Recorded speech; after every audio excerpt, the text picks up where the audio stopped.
Welcome to the Lead Defend podcast, a show designed to help you grow in faith and leadership as you navigate the stages of young adulthood.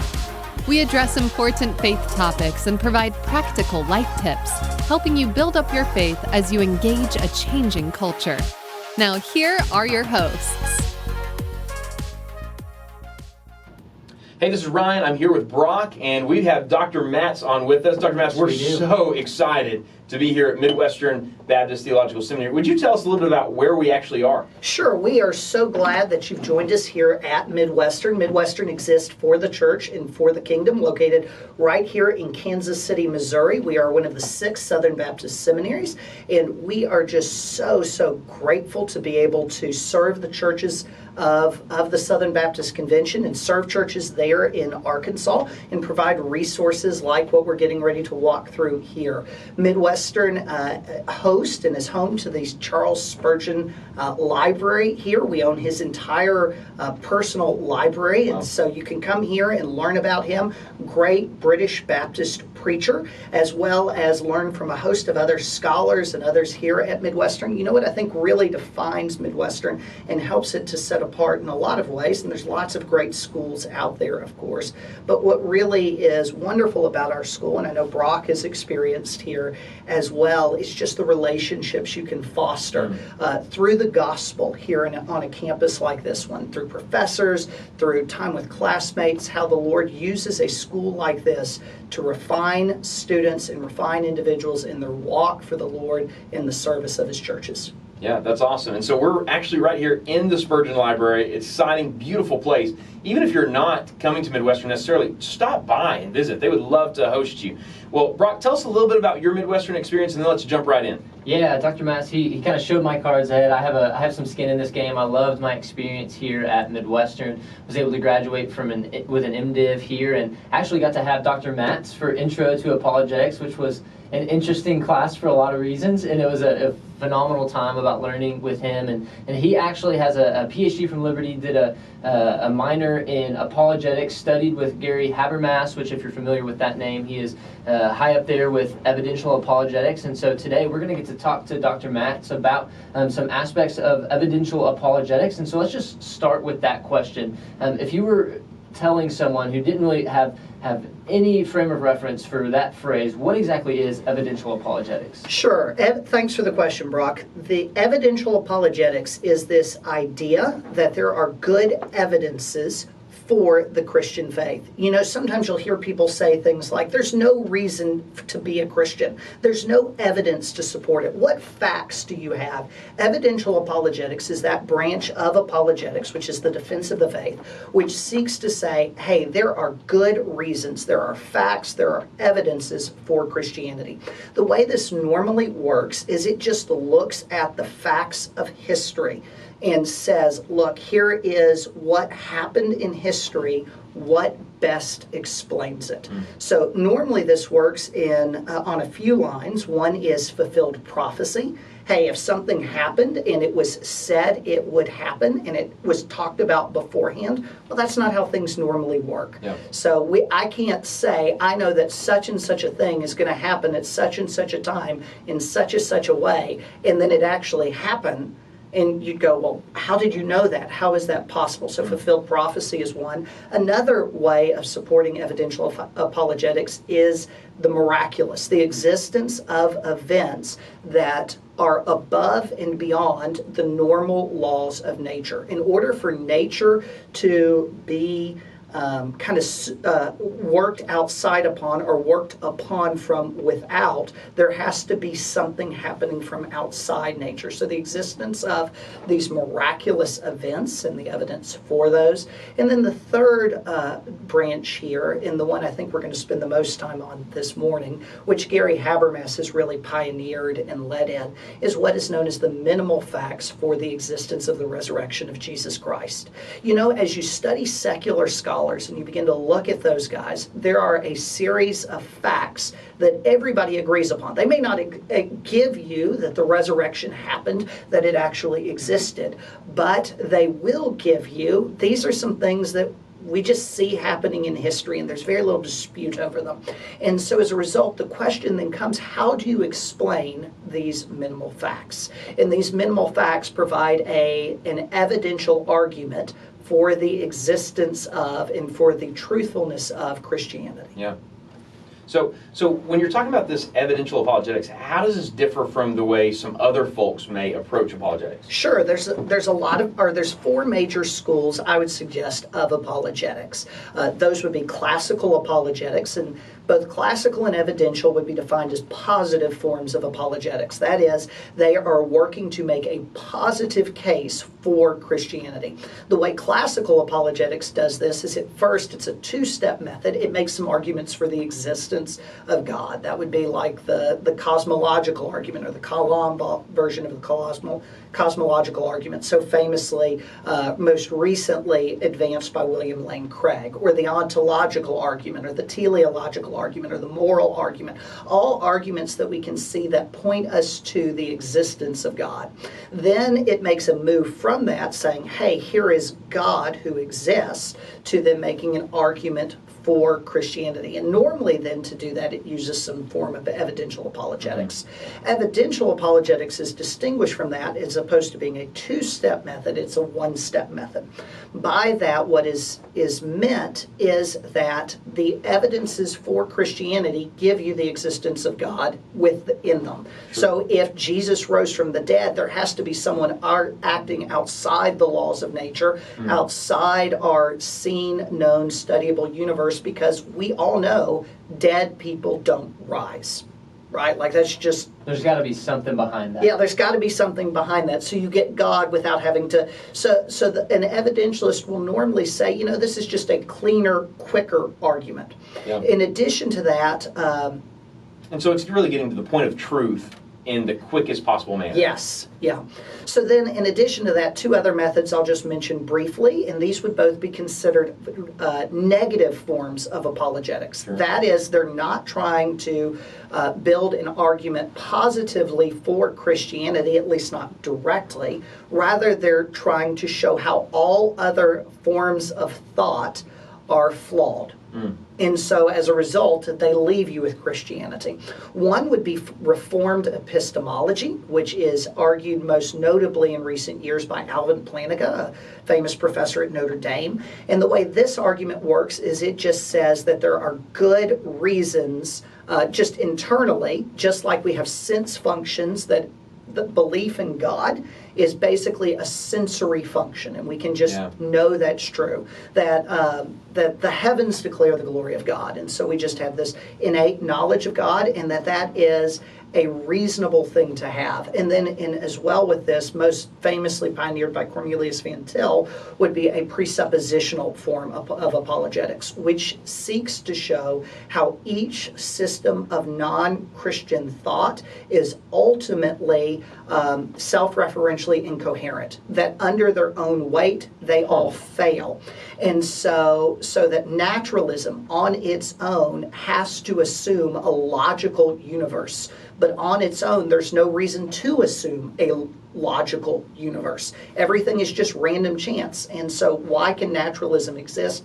It can't, because it's having to sneak in an assumption about who God is and what he's like. So these are what I would be seen as the four main branches, I would suggest, of apologetics. And then folks tend to often try to work these in together. Sometimes they're seen as mutually exclusive. Others will seek to combine them. Yeah, and apologetics really exists to give a defense for the faith. Right. And so you're really giving a defense for some of those common arguments that people use to deny the resurrection of Jesus. Right. So would you just really quickly run us through some of those common arguments? Sure. So actually, I would suggest maybe we back it up a step, and let's say before we get to those common arguments against, I think it's helpful to say, why would people even want to make an argument against the resurrection? That's a good word. Right? And so as you're thinking about why would somebody want to make an argument against the resurrection, well, there's something they're needing to argue against. And so there's these facts that exist, right, that they're trying to work through. So one argument might be, and we'll get to the facts in just a second, well, Jesus didn't really die. When he was up there on the cross, he just passed out. And then he got better. Yeah, and we've all seen the way some teenagers sleep, so we know they can pass out for days. Yeah, they can pass out for days. So you're saying Jesus didn't do that? Jesus didn't do that. This wasn't a post-final, hibernation after you pulled an all-night. No, or after, some of these students remember prom, after up all night for prom, and after prom, like they crashed for 2 days. Yes, yeah. So is this what's going on? No, that doesn't fit the facts we have. Another one would be, and this one's kind of random because there's really no evidence for it, but another would be that Jesus had a secret twin. Right? Like that's one. And so it wasn't, Jesus really died, but wasn't there like a movie on this? Was it like The Illusionist or The Prestige? One of those magic movies a few years ago. But it's a good movie too. But I can't remember the name. Oh, yes. And the twin basically hid out for... Yes, he hid out. Yes, I remember now. Yes, and then one would appear. And so it's a great movie. It was really a lot of fun. And so that's what Jesus was, right? He had this secret twin, and the secret twin came back. But there's evidences that just make that totally nonsense. Another one would be that there was mass hallucination, that folks just hallucinated these resurrection appearances. And so there's evidences that don't work there as well. And so those are common objections, common ideas that are put up as to what happened, that just once you get into studying the history of the event and those facts that nobody really argues about, that you can be a militant atheist who's looked into this and you go, well, yeah, that happened. That once you begin to stitch these minimal facts together, the most reasonable, the most logical explanation is the resurrection of Jesus Christ. Well, let's talk about that for a second. You say that there's the minimal facts that point to the validity of the resurrection. What are these minimal facts? Sure. Brock, you learned about all this in your apologetics class. Listen, I want to let the expert talk about it. Okay. I didn't cram last night. Okay. So probably the first one that just about everybody agrees about is Jesus died, and he died via crucifixion. Right? So that's the first one. He died. We know what crucifixion is. We've found the bodies of people who've been crucified, and we've seen how it worked. And so we know that Jesus died. There's good testimony to the fact both in the Bible and elsewhere that he died, and he died via crucifixion. The second was that he was buried.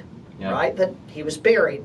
So that he was placed in a tomb and he was buried. A third was that the disciples despaired. They grieved. They were they ran away. They gave up. Right? They despaired. Another one, and this one isn't quite as widely held, only about 60% of scholars who would come from a very skeptical view of the Bible, they don't think the Bible is true, and that's probably an important thing to emphasize here with this. These are people who've looked into the Bible and who walk away from it and don't have the same assumption I would about the Bible, which is that the Bible is completely true, that it's always God. They don't think that. These are folks who are skeptics, but recognize, hey, the Bible's an old book.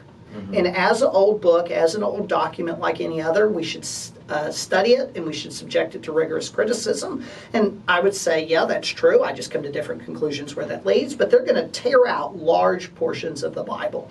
These would be people like those that would be involved in something like the Jesus Seminar, which goes through the gospel accounts and says large portions of it are false. Actually went through and said only 5% of the gospel accounts are clearly the words of Jesus that claim to be. So a very skeptical group of people. But even in their skepticism, they're going to say, yep, Jesus died via crucifixion. Yep, he was buried. About 60% of them will say, yeah, there was an empty tomb that was found. Not all of them will, but about 60% will land there. And then they'll say, in addition to that, that the disciples believed they experienced a resurrection encounter with Jesus. Yeah. Right? That isn't necessarily that they did. And when you say disciples, you're not just talking about 12. Right. You're talking about masses. Yeah, we are. So the 1 Corinthians chapter 15 reference where Paul says, I pass on to you that which I also received, that he appeared. And then you've got the list there, and you've even got an account that 500 people he appeared to at one time. And he says you can go and talk to them. and so forth. So that there was a believing they had seen the risen Jesus. Again, notice here, this isn't saying the resurrection actually happened. These are just facts. There's a bunch of disciples who went around and they believed that. Another one, that the disciples were transformed and they were willing to die for what they believed, right? So you have this group, they went from despair, and then all of a sudden they're willing to die for what they believed. And then there's the preaching that occurs in Jerusalem shortly after the events of the claimed resurrection, just a historical fact. You have the church that suddenly appears. Right. You have all these people who are suddenly going around within just a few years of the event saying, something has happened. We believe he rose from the dead. How do you explain the appearance of the church? You have the fact that they worship on Sundays. There wasn't Sunday worship prior to this. Wow. Why is there Sunday worship that all of a sudden appears? Something changed. Yeah. And then you've got two figures that are notable here, being Paul and James, the brother of Jesus. James, the brother of Jesus, thought his brother was a lunatic. We have those accounts in Scripture. Paul's going around and he's breathing death. He's wanting to kill Christians. And in both cases, there's this dramatic reversal. And so these are just a series of minimal facts that do exist, that there's really not much dispute over, that would all point to the resurrection of Jesus Christ. Right, so you take these and you begin to build a case, like, so for the mass numbers of disciples who believe that they saw Jesus, well, there's no mass hallucinations of that type that have been shown in the past. You take, like you were just talking about, Paul and James. Like, what could have caused them to go from such a position of opposition towards the church to now they're all of a sudden building the church? And so are there any other ways you can take those minimal facts and begin to point to the case for the resurrection? Well, even before that, I want to talk about those minimal facts, because a lot of folks would say to us, sure, you have those minimal facts, but you're drawing your facts, quote unquote, from the Bible. So where are the other places that we can point to that say these are actually historical events? Sure. So like the birth of the church, yes, that's accounted in the Bible, but you've got secular historians in the 1st and 2nd century who are saying things like there's a dispute that arose among the Jews over Christus. And that's an account that comes out of Rome in the 60s AD, so 30 years afterwards. That's just right there. Yep. You've got the oppression of the Christians that there. You've got all these things that are happening in history. And then with that as well, and I think this is important to mention, you've got kind of these tools that historians use to try to get back at what actually happened. Because, I mean, we read like secular histories or things from that time, and oftentimes they'll be very much embellished, right? Like you read the account of some of the Greek histories of the wars they would fought. My football history in high school is greatly embellished every time I tell it. Yes. So you have these sort of things that are out there, and you look at them and you go, but what are the tools historians use to get back at things? And so I'll just give an example of one here. If something is an embarrassing admission, it's most likely true, because you're not going to put up, as you just said, the bad details, right? Right. You're not going to mention, man, I was a superstar. I was running all over the field. I caught everything that was ever thrown at me. But there was that one time I dropped the pass. Oh, there are a lot of those. I hope nobody looks at my basketball stats on Max Preps. So you have basketball stats on Max Prep still. Yeah. All right, Brock Caldwell. That would not be good. Find it, look it up, tweet it to us. So you're not going to talk about what's embarrassing, right? Like, that's just not what we do. We don't even do it now. And so back then, when histories tend to be more embellished, or so that's the claim, right? You're certainly not going to talk about it. But you have a series of really embarrassing admissions. Wow. So here would be one. Now, we obviously don't agree with this, but there was a mindset in that era that the testimony of women was not as valid as the testimony of men. That it took in court 2 women for their testimony to be equivalent to the testimony of 1 man. Women were seen as more unreliable. In the gospel accounts, you have these people who are claiming to have seen the resurrected Jesus, and who are the very first ones to make the claim? Mm-hmm. It's women. That doesn't help your argument. Sure. But the only reason that would be there is because that was what was actually being claimed. Yeah. And so that's embarrassing. You don't want to put that out there, right? Here's another one. Jesus' brother thought he's a lunatic. Mm. Why on earth would you tell anybody that? 100%. Right? I mean, like, why would you say that? That's like, well, his own brother thought he was a lunatic. Why? Because it actually happened. So these embarrassing admissions contribute to some evidence that there is something historical there. And it also lends itself to Brock's question that you can point to the resurrection from those historicities, really. Yeah. And so that's exactly right. So what do you do with these facts? How do you explain them? And I already alluded to a few attempts to explain them. One is that Jesus swooned, that he passed out. Well, remember the very first fact we talked about. Jesus died via crucifixion. We know how people die via crucifixion, right? They are asphyxiated, ultimately, right? They are put to death. They can't breathe. When someone dies via asphyxiation or via crucifixion with their hands over their head, the nail through it, their hands through their feet, trying to push up constantly, get air, slowly bleeding out from the holes. We know as well, if we would accept this as well, though it's not part of the minimal facts here, that he was potentially beaten beforehand. But he is dying a brutal death. But let's say for a second he did actually swoon, right? The Roman centurion who checked there at the side as part of the crucifixion, or those who were there, they knew how people died. Romans did. It was a cruel, they could tell. But let's just say for a second, let's entertain, he passed out.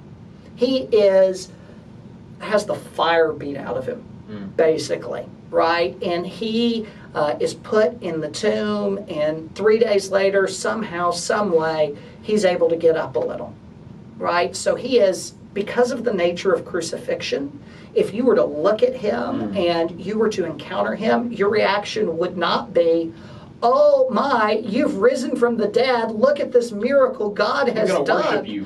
You're going to be, oh my, Jesus, come lay down. We'll get you some food. Yeah. You feel really... What happened to that guy? It's going to be, what happened to him? Right? They messed up. They didn't crucify him all the way. But 3 days later, you're not going to be going around and saying, wow, look at what God has done. You're not going to be starting a church. You're not going to be willing to be transformed to die. Sure. Right? Like, why would you die for that? Well, there's clearly a natural explanation of what's happened here. This does not explain the minimal facts. It doesn't explain what happened to James. It doesn't explain what happened to Paul. It's a useless sort of event. Maybe it's the mass hallucination one, right? Like, there's another one. They just had a mass hallucination. 500 people at once. Well, there's no documented mass hallucinations in all of history. There's just not. There's no evidence of it. 500 people. Now, of course, like, you get some folks on drugs. They'll all be hallucinating, maybe on whatever drugs they're on. But they see the same thing. But they don't see the same thing. They all see their own weird, wild, out there sort of things. And so that theory doesn't hold water either. Another one, the disciples stole the body. Well, remember what I said about the folks who were there. Who's the very first one of the very first people to see him? It's his mom. Or not the disciples stole the body. Well, I'll come back to that one. I meant the twin theory, or a fraud, or an imposter. Sure. Let me do that one for just a second. One of the very first people to see him is his mom. Another one is his brother, right? Who's going to know better than anyone? It's his mom, it's his brother. They're going to be able to tell the difference there. That doesn't work. Disciples stole the body. Well, let's say the disciples stole the body. Why are they willing to die? Why are they willing to go from being cowards, sniveling, another embarrassing admission, by the way, denying 3 times to being willing to die for it? How does that explain James, who's not one of the disciples at that point, his brother? How does that explain Paul? It doesn't. Yeah. It doesn't. So these theories just don't hold water. They don't work well. Yeah, so if you were going to take those and you're in a conversation with someone, you're out on the street, we know that you've done a lot of work in evangelism, you've been on an SBC task force for evangelism, you're in a conversation, how do these facts maybe play into that conversation? How do you use these minimal facts to show someone Jesus? Yeah, that's a great question. So I think apologetics often functions in a pre-evangelistic way. And I think the minimal facts argument's a great way to do that. And so here's how I would normally do it with someone who's a little more skeptical on the truth of Christianity. I would say something like this: the resurrection of Jesus Christ is the best documented event in all of antiquity. The resurrection of Jesus is better documented than the existence of Alexander the Great, than the existence of Julius Caesar, than just about anything in the history of the ancient world. And we know this because, like, the documents themselves are closer to the actual events than any other. And then nobody's disputing that those guys existed. And really, no. There's a few who try to dispute that Jesus exists. There's a few who try to, but even if you try to dispute Jesus exists, nobody, for example, disputes that Paul existed and that Paul put these things together. And so you're having to make an argument for the greatest fraud of all time, and a fraud that makes no sense. Sure. Because remember these remarkable transformations that people encounter when you are committing a fraud. You're going to know I'm committing a fraud if you do. In this case, right? They're saying I met the resurrected Jesus. Well, either you did or you didn't. That's a yes or no sort of thing. So people will die for a lie, of course, if they don't know it's a lie. But these people would know they're lying. And so they go from being a bunch of sniveling cowards to being willing to die. And what explains that? And so you just begin to unpack these facts. Even people who don't view the Gospels as reliable say, hey, Jesus died on the cross. We know that's true.